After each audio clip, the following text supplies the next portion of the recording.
I'm here this morning to do one thing, to convince you that we must fight against the prejudices that exist against modern livestock production practices that masquerade as caution or risk being forced to use the same production practices as those that were used by our grandfathers and our great-grandfathers. If you believe, as I do, that we as an industry must have access to innovative ideas, innovative methods, innovative technologies, if we are in fact going to feed 9 billion people by the middle of this century, then you have to understand that the proponents of the precautionary principle are in fact doing everything they can to force us to act as though it was 1914 rather than 2014. In case you can't tell, I'm not standing here as an unbiased observer of the precautionary principle. It is not my plan this morning to simply define the precautionary principle for you, to lay out the pros and the cons, take your questions, and then wait to see if you decide or if you think that there's a problem to deal with. I'm here for a number of reasons this morning, but I have to tell you, I will tell you, that one of them is very personal. Somewhere in that 30-year career that Annette talked about, I somehow changed from being that geeky science guy who was doing what he could to try to help the world feed itself to being a cog in an evil machine that is doing its dead level best to poison the world and the people who live in it. At least if you listen to the proponents of the precautionary principle. And I'm tired of it. I don't like it. I don't like the fact that I'm maligned, that we are maligned by people who clearly have no understanding of the challenges facing us as we work to feed 9 billion people in 2050. And to do so with less land and with less water than our grandfathers and our great-grandfathers used and had to feed fewer than 2 billion people. I'm tired of being castigated by people who in one breath will tell you that if you don't agree with their position on global warming, as an example, that you are uninformed and anti-science, and in the very next breath will tell you that if you choose to use science in food production, it's unnecessary, it's unwanted, and even worse, it's dangerous. I am also tired of being maligned because I happen to be in the business of agriculture and don't think profit is a dirty word. Especially when the people who are telling me that, by their words and their actions, are driving consumers to higher priced food sources that offer no added benefit over the food that they buy otherwise, except to those people who sell those products for a high profit. Now you know how I feel. There are far bigger reasons than my personal concerns or indignations for me to be here this morning to talk to you about the precautionary principle, and I hope for you to hear what I have to say. To set the stage, let's do a quick review of the current status of the planet.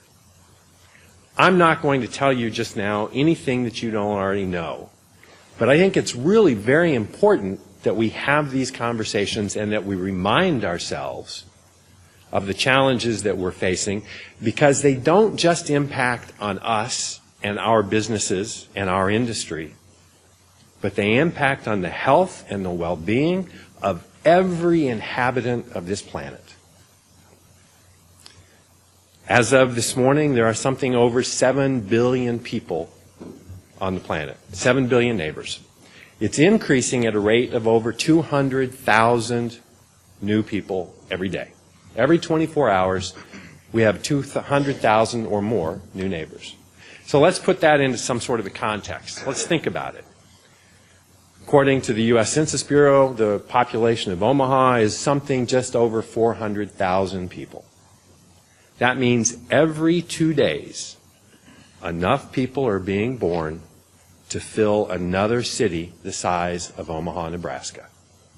If all of those people happen to be being born here in the state, it would double the current population of the state in 7 days. That's a tremendous challenge if we're going to try to feed all of those people. And we're going to.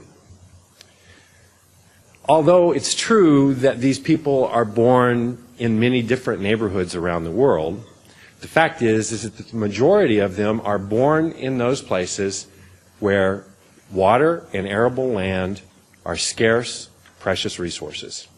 In fact, if you think about it, a lot of people in the world today aren't blessed with access to the natural resources required to even feed themselves, much less to feed 2 billion new people by the middle of this century.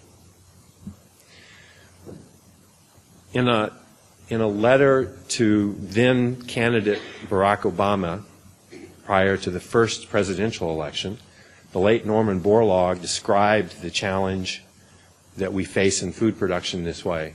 He said, if we are going to meet the challenges of feeding 9 or 10 billion people, the farmers and ranchers alive today will have to produce as much food in the next 40 years as has been produced in the prior 10,000 years combined. FAO, the Food and Agricultural Organization of the United Nations, has said we have to double food production between now and 2050 if we're going to meet the demands of a growing planet. Not only are we faced with the challenge of growing demand for food, but there is also a growing demand for higher quality food, and particularly for animal products, meat, milk, and eggs. It's interesting. I was at a rice conference a little over a year ago, and an economist from the USDA was giving a talk, and he talked about this phenomenon. He said, you know, not only is the world population growing, but the population of wealthy people in the world is growing. And it's interesting, but in the developed world, in the United States and in Europe, as our income levels increase, we tend to be more selective about the foods we eat, but we're not eating much more than we were. That's not true in other parts of the world, particularly Asia, where a growing middle class and a growing upper class not only desire better quality, but also are eating more, are consuming more than they have previously. Those forecasts, or that potential, will require, it looks like, about a doubling of livestock products over the next 20 years or so. All right, so if you're still, if your coffee hadn't quite kicked in yet, and I haven't gotten your attention, let's try talking about climate change for a minute. Now, before anybody throws anything at me, I'm not talking about the argument that occupies most of our time, which is the argument about who's responsible or whose fault it is. I'll be honest with you. I don't really care about that argument. In fact, I think it's a rather specious argument. The fact is that the data is fairly conclusive that global temperatures are climbing. Global temperatures are climbing, and it seems to be getting drier, at least in certain parts of the world where agricultural production is a major part of the economy. In fact, no offense to the Lieutenant Governor, I'm from Texas. The reason that we're no longer the #1 cattle feeder is we haven't got any water. And when you don't have any water, it's pretty hard to grow feed, and it's pretty hard to keep your cattle out on pasture. So, in fact, if you think about climate change and the challenges that it imposes for those of us who are working in the field of agriculture and are working on food production, the real issue is that it is occurring and that we have to do things to be prepared to deal with it, and that those things won't be the same things that our grandfathers and our great-grandfathers utilized on their farms and ranches. Just ask a California farmer today how much food he or she can produce with no water. So on the macro level, two things are really clear. There's a growing number of mouths that we have to feed that want a seat at the table, and that we're going to have to increase the food production by a significant amount if we're in fact going to feed them. Another thing that's clear is that our customers, that is everybody who eats, has to be willing to look at what we do and the innovations that we bring and understand that they are helpful and not harmful. That's the macro. What about on the human scale? How is what's happening impacting on people? How are people impacting on it? I'm going to share 3 stories with you that I think give examples, are examples, of how what I've been talking about in the situation is impacting on people's lives around the world. The first is, I'm going to talk about a crop example. I know we're all here because we're in the livestock industry and we're here to learn and talk about livestock, but let's if you'll bear with me for just a minute, let's talk a little bit about a crop issue, a plant issue. I'm pretty sure everybody in the room is familiar with Bt herbicide. Everybody? No? Yeah? Okay, everybody's familiar with Bt. Soil bacterium Bacillus thuringiensis produces a toxin that's toxic in the guts of insects that have alkaline guts.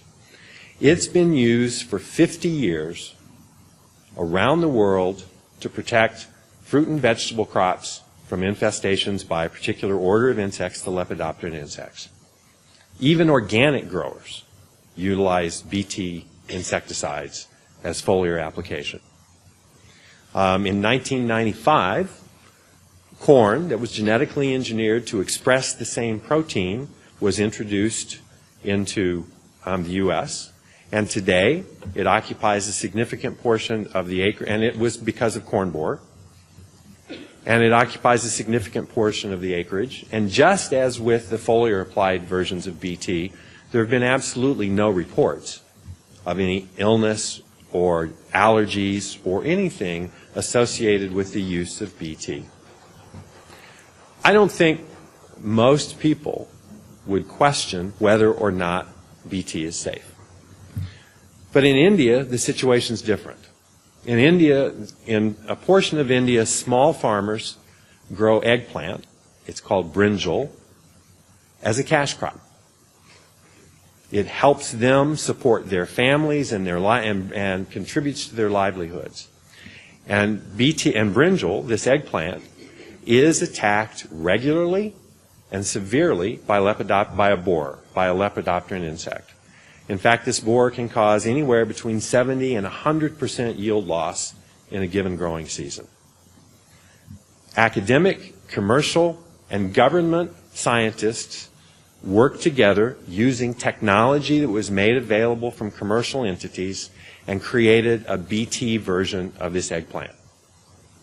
It went through all of the environmental assessment. It went through all of the crop assessment. It went through the required safety assessments. And the Ministry of Agriculture said, looks good, it's working, it does what we need to do in the fields, let's let our farmers have it. And the activists stepped in. Activists who have a prejudice against major corporations who are involved in agriculture stepped in and raised the specter of caution, ginned up fears, and got the Ministry of the Environment to go, no, wait, not going to do it. We've got to wait, we've got to take a step back, we've got to go test some more, we've got to see if this is going to work. Well, they not only did that, they then went on and said, oh, well, by the way, we're so unsure about the safety of this product that has been in the market for 50 years, we're so unsure about the safety of this, we're not even going to allow you to field test this BT eggplant anymore. And so these farmers, who every season, every crop season, struggle with insect pests and are undoubtedly applying insecticides that have a much poorer safety profile than BT, are unable to access a technology that they should be able to access.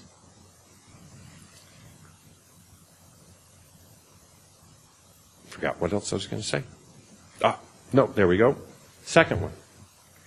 This is one that is it's a livestock, but it's not a food issue. You know what lysozyme is? Lysozyme is an antimicrobial enzyme that's produced in human breast milk, in our tears, in our saliva, and in the whites of eggs, in large quantities in egg whites. The product lysozyme has what is known as GRAS, generally recognized as safe status by the FDA. It's used for a wide variety of applications in food, including, for example, spraying on the rinds of cheese to prevent microbial bacterial infection. A friend and colleague, Jim Murray at the University of California at Davis, engineered a goat to produce lysozyme in the goat's milk, in its milk. The reason he did that is that lysozyme is an effective antimicrobial to fight infant diarrhea, which is one of the leading causes of infant mortality in the developing world. A year ago, he published a paper showing that this product works in pigs in a test situation to reduce infant mortality in piglets. It has the potential to be a significant life-saving advance in the poorer parts of the world. Think about a goat at home that every morning that goat's milk is contributing to the health of your child. He cannot get it heard in FDA, hasn't been able to move it through. He can no longer get funding to support the research, and he's moved the project to Brazil, where the government is embracing it and advancing it because Brazil has its own issues with childhood diarrhea, as well as seeing itself as one of the leaders of the developing world. All of this with a product that is generally regarded as safe by the federal government if you spray it on a cheese rind. The third one, sorry, I told you I cared about this stuff. No, actually, that was the only two. I decided not to go into the third one. So I'm sure that some of you now are sitting out there going, okay, well, that's cool. You know, those are interesting stories, Mark, but I thought you were going to talk about the precautionary principle. And I'm not sure I understand how these things relate to the precautionary principle. Not even sure maybe what the precautionary principle is. So I have been talking about the precautionary principle. I've been talking about the application of the precautionary principle. These two examples I've just given you are examples of where the precautionary principle can be twisted and perverted to prevent progress from taking place. So let's go ahead and let's address the question. Let me address the question for you of what exactly is the precautionary principle. The precautionary principle is really pretty simple when you boil it down. You're familiar with the old adage, better safe than sorry? The precautionary principle is about taking the idea that's embedded in that adage and turning it into the guiding principle and the framework by which regulatory decisions are made on what products can advance or be advanced and what products can be utilized. The difference between the adage, better safe than sorry, and where the precautionary principle is today is that the precautionary principle also embeds or extends that idea to the concept or the issue or the question of if anything appears to pose a threat of harm to human health or the environment, then it is justified to look at it through a precautionary lens. The idea, the concept of precaution, though, isn't really, that's not a bad idea, and it's not strange. I mean, we all do it, right? We all do it, sometimes consciously, a lot of times unconsciously. We stop, and when we're faced with a situation in which there's some degree of risk that we don't fully understand, a lot of times we'll go through a what-if sort of an example. We'll go through a what-if analysis with ourselves. Let me give you an example. I like to ski, and I lived in Salt Lake City for 20 years, and because I lived, within just a few miles of the greatest snow on earth, I got a chance to exercise my pleasure with skiing. In fact, it became part of my life and of my family's life and our lifestyle. When I left Utah to go to Texas in 2000, by that point in time, I'd actually gotten to be a pretty decent skier.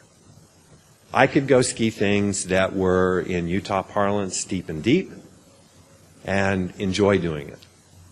But there were times that I found myself standing at the top of a run, and I would stop, that I didn't know, and I would stop and I'd go, let's see, what do I know? What do I think here? How am I feeling? Am I on top of things? Is it late in the day and I'm getting kind of tired? What are the snow conditions like? How far am I going to be away from the lift if I take this run down? All of those kinds of things went through my head. You know it. You understand that because you do it. Maybe not about skiing, but about other things, and we do them all the time. That, and the answer that you come to isn't really what's important to understand today. What's really important to understand is that concept of precaution, of taking caution in advance to make sure that you don't get yourself into a situation that you really don't want to be in. What I need you, or what I hope you will understand by the time I finish here in a little bit, is that this concept is actually, the one that I've just described to you, is actually embodied also in what's called the precautionary approach. Most regulatory systems, including ours in the United States, embody the precautionary approach. Think about it.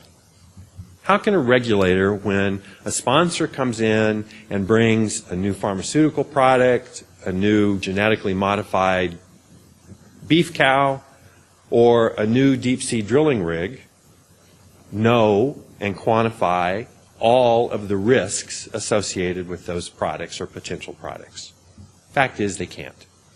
And so they take the prudent approach of saying, okay, what do we know? What do we think we know? What are the areas of risk that are of real concern?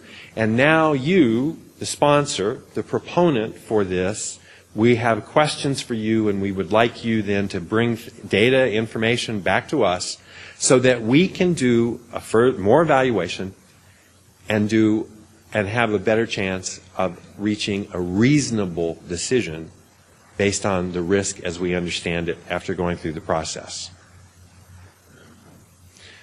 So, if you think about it then, precaution up front isn't such a bad thing. It's utilized as part of our regulatory process now, so everything's okay, right? We're all good to go. As you've probably guessed, that's not exactly the case. If it was, this wouldn't be the topic of your conference, and I wouldn't have the opportunity to be here with you this morning. And so what now I want to do is go from the precautionary approach to the precautionary principle.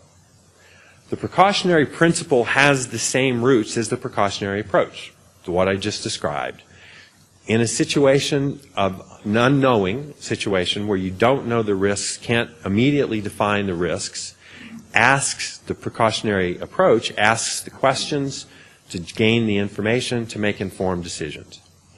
The precautionary principle says, better safe than sorry.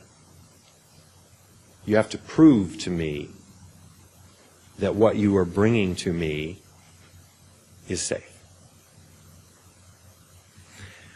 At this point, I would like to stop and give you a definition of the precautionary principle. but I can't. Because there is not one single definition that is generally accepted by people around the world. And that actually is one of the problems with the precautionary principle. Because, as it turns out, risk, the perception of risk, is, like beauty, oftentimes in the eyes of the beholder. Let's go back to my ski example. So when I left Utah 15 years ago to go to Texas, stood at the top of a ski run I hadn't been on before, I had one set of circumstances that colored my decision, my perception of the risk. Those days that I get a chance to go back to the ski slopes, Texas is a great place, but it's not famous for its snow. And I just don't have the same confidence level or skill level that I did 15 years ago. And so my perception of risk at the top of a ski run today is very different than it was 15 years ago. And I am willing to guarantee that every skier that ever stood at the top of that same run, most of them had a different perception of risk than I did. Just as you would, just as we all would if we took any one topic and discussed the risk. Our perception of that risk is going to be different. And therein lies a serious flaw in the precautionary principle. Kind of boils down to the question of who is right, who gets to decide whether a particular risk factor is significant enough to warrant invoking the precautionary principle. Although I can't give you a definition because there's not one that's really generally accepted, the first statement of the precautionary principle that is often referred to as the founding statement was made in 1998 by a group of environmentalists who were meeting in Wisconsin. And because of where they were meeting, this is called the Wingspread Statement on the Precautionary Principle. And I'm going to read it to you. The Wingspread Statement says that when an activity raises threat of harm to human health or the environment, precautionary measures should be taken even if some cause and effect relationships are not fully established scientifically. In the second paragraph, which is a sentence, it says, in this context, the proponent of an activity, rather than the public, should bear the burden of proof. And the final paragraph, the final clause, the process of applying the precautionary principle must be open, informed, and democratic, and must include potentially affected parties. It must also involve an examination of the full range of alternatives, including no action. I've already pointed out to you what I think is a serious flaw in the precautionary principle, and that's the one of who decides what risk is or what is a level of risk that warrants this. There are a number of other points that I want to go through on these three. I'll go through with you on these three statements, so that you have, I hope, a better understanding then of the precautionary principle. The fact is, as I've already told you, that most regulatory systems already embody the precautionary approach. So the first statement, that when an activity raises threat of harm for human health, precautionary or the environment, precautionary measures should be taken even if some cause and effect relationships are not fully understood. That already exists today, right? It already exists. Just think about how much question and answer and discussion and back and forth and risk assessment took place before the first cardiac stent was placed into a human in 1986. I guarantee you a precautionary approach was utilized. So that first statement offers nothing new to policymakers or to regulators that they don't already do. But what it does do is introduce doubt and confusion about who gets to say on what represents a potential harm.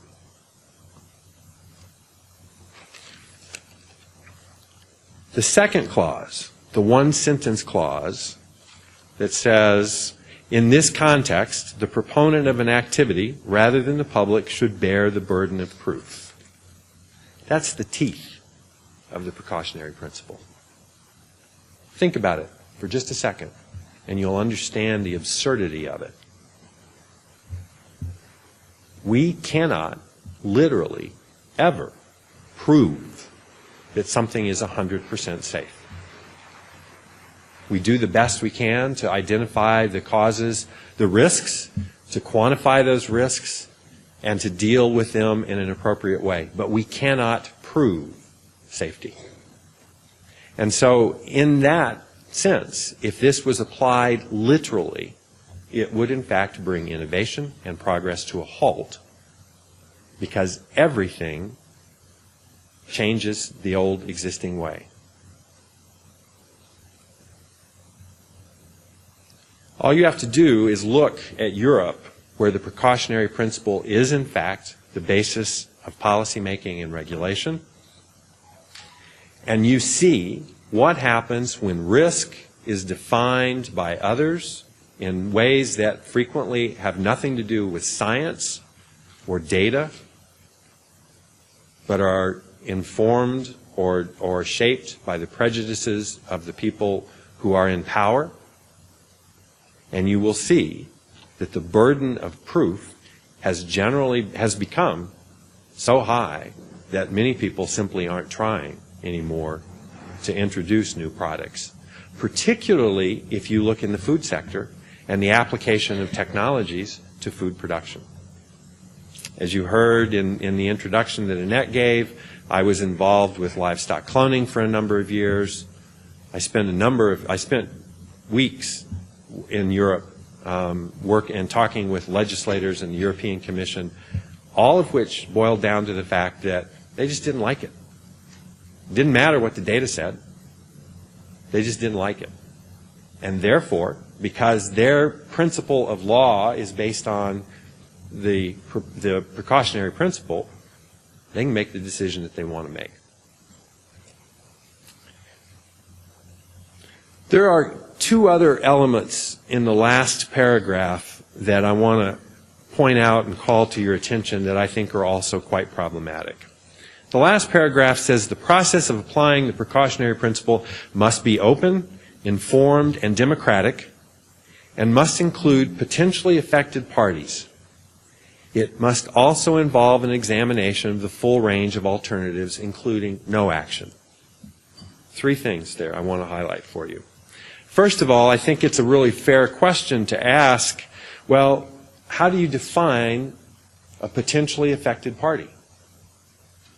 Would it be parties that are in fact directly involved with the technology or the product or whatever it might be under consideration, that are users or could be harmed directly by that? Or is it also okay for people who have an interest? Maybe they have an interest for totally unrelated reasons, but they have an interest. Is it all right? Do they get to participate? The second is the democratization, which relates to the first, right? So if I'm going to let everybody have a say, how do I in fact go about weighing what they've said? How do I assess or put into my assessment the value of the statements that they've brought to the table and to the discussion? And what is the process, the democratic process, that I'm going to choose to employ to make a decision?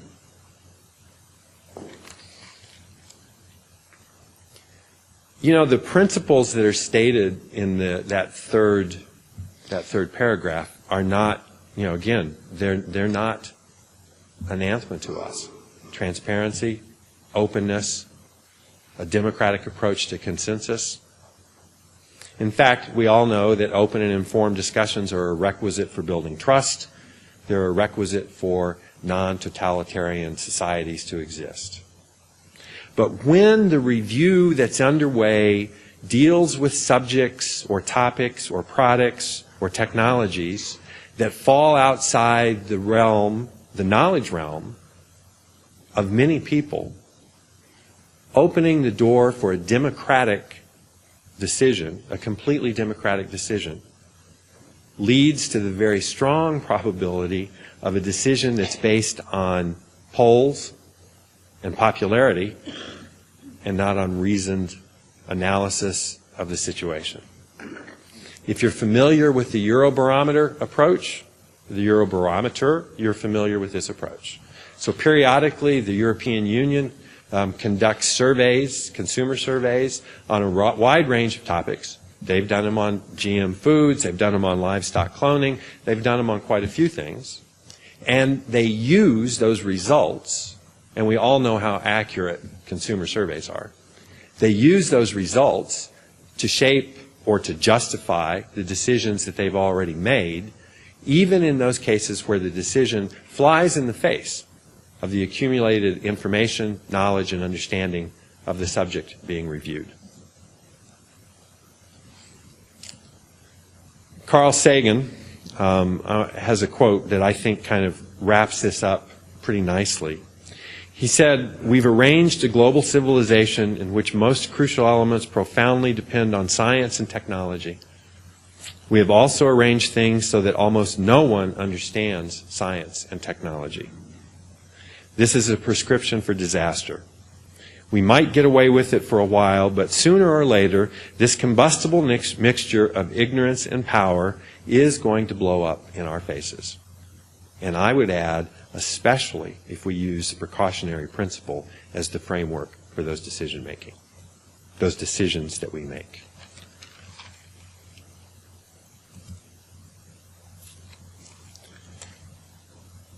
Okay. So there's one last flaw that I'm going to point out to you, and then I will have finished beating you over the head with the precautionary principle. I'll talk a little bit more about some examples, but I'll finish with that.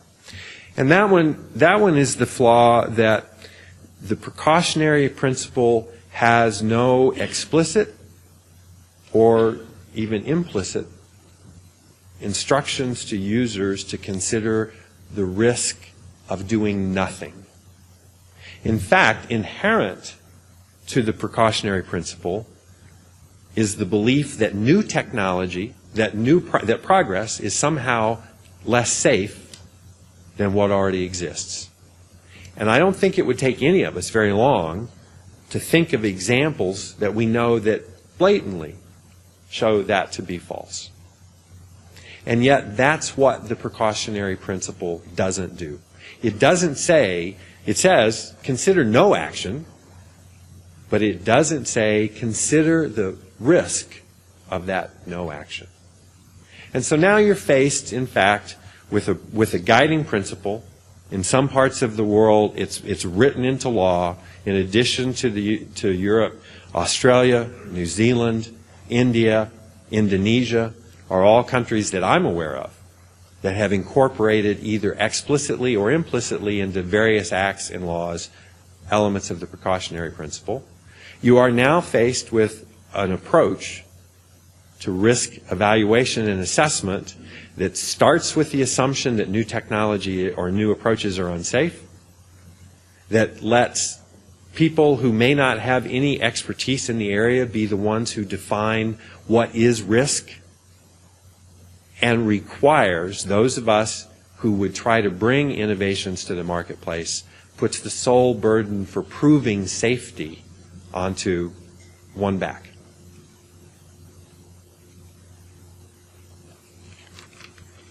So the other thing that I know that I was asked to talk about, and that I imagine that you came hoping that you would hear, deals with the question of, well, is this thing that you're talking about, Mark, is this precautionary principle having an impact on livestock in the United States? And the answer is an unequivocal yes, it is. I'm going to give you 4 examples, 3 of which you're very familiar with. I probably don't even need to give them to you, but I'm going to give them to you in the context of the precautionary principle. The first is the ban on hormone-treated beef in Europe. That ban went into effect in the 1980s, and it was based entirely on the precautionary principle. It was Europe's first effort. It was Europe's first outcome using the precautionary principle as a framework. It was before the European Union had come into existence and before it had been embodied as law, but it was the example that was used. And it impacts today. Not very little American beef goes to Europe. And all it does has to go through the special programs that certify no hormone was used. A second one, again, that you're all familiar with in the livestock industry, is the near ban, essential ban on U.S. chicken into Europe. And that ban is based on the fact that we use an antimicrobial wash, a chlorine-based antimicrobial wash. And those in Europe who choose to invoke the precautionary principle for this one have said, no, we require our producers to use much more stringent production methods that reduce that bacterial, that probability of bacterial contamination on the farm. And so, no, we're not sure yours is safe, and so we're not going to allow yours in. Now, interestingly enough, Great Britain, where they use exactly the same process as we do, their chicken's allowed into Europe. There's two examples, hormone-treated beef, U.S. chicken, of the precautionary principle, of citing caution as a concern, of raising risk as a concern, and being used, frankly, as non-tariff trade barriers to protect markets, to protect producers, to keep people from doing things that, from a safety standpoint, there's really no reason not to. The third is a situation that's playing out right now in the United States, and that's the question of the use of antibiotics in animal feed. Europe they banned antibiotics in animal feed 40 years ago, the first. In the UK, in the 60s, 50 years ago. Followed by Denmark and then by the Netherlands. What's happened? And, well, let's first of all, why?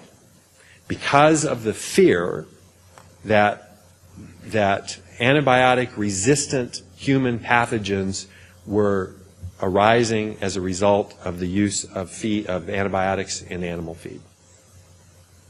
So what's happened since they banned it? Well, producers, particularly pig producers, today in Europe, are faced with diseases that they hadn't seen for 20 years or 30 years. Levels of morbidity and mortality are increasing. Cost of production has gone up. Cost to consumers has gone up. And what was the impact on antibiotic-resistant human pathogens? None that anyone can document. That same process is playing out today. What was it, just last week that FDA came out again, and we've got the voluntary moratorium by the animal health companies on using or selling antibiotics for use in feed. And why? Because we're concerned about the rise of antibiotic-resistant human pathogens, and yet there is no good data to support that. And in fact, there's 60 years of data that says it's not an issue. And yet we're following the same footsteps, in the very same footsteps, and it is driven by the precautionary approach. The fourth,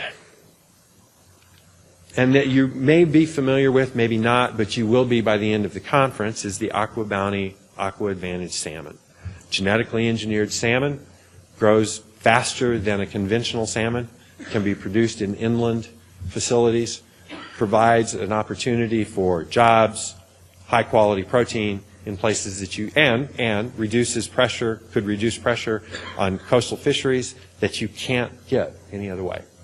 I'm not going to go into detail because my friend and colleague is here. Ron is here the CEO of Aqua Bounty is here to talk about that, and he's going to be on the program a couple of times in the next day.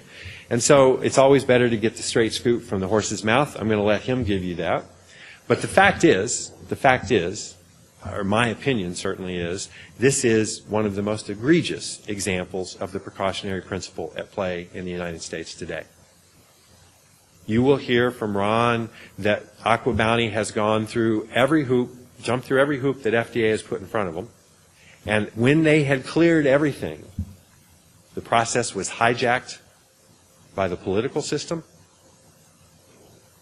and is still hijacked by the political system.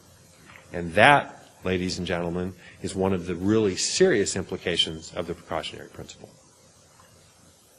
That when your definition of risk is based on some perception that has maybe, likely, nothing to do with science, but has to do with the prejudices of the people who happen to be in a power position, it is ripe for manipulation and outcomes that most of us don't find acceptable. All right, I'm going to stop here. Are we okay on time? All right, I'm going to stop here and take questions and answers. And what I want to do is leave you with one quote before I turn it over to you. In a 2011 paper published by the American Enterprise Institute and written by Jonathan Adler, he caught my attention with this statement. When selectively applied to politically disfavored technologies and conduct, the precautionary principle is a barrier to technological development and economic growth.